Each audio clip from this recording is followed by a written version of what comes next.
বিশ্বনবী মসজিদ নববীর প্রথম মিম্বারে পা রেখে আওয়াজ করে বললেন আমিন।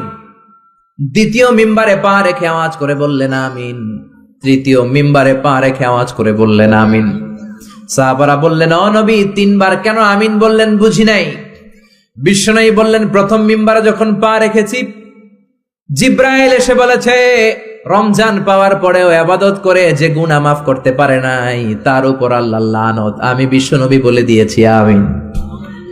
দ্বিতীয় মিম্বারে পা রেখেছি, জিব্রাইল এসে বলেছে আমি বিশ্বনবীর নাম শোনার পরেও যারা আমার উপরে দুরূদ পড়ে নাই তাদের উপরে আল্লাহর লানত। আমি নবী বলে দিয়েছি আমিন। সবাই পড়েন সাল্লাল্লাহু আলাইহি ওয়াসাল্লাম।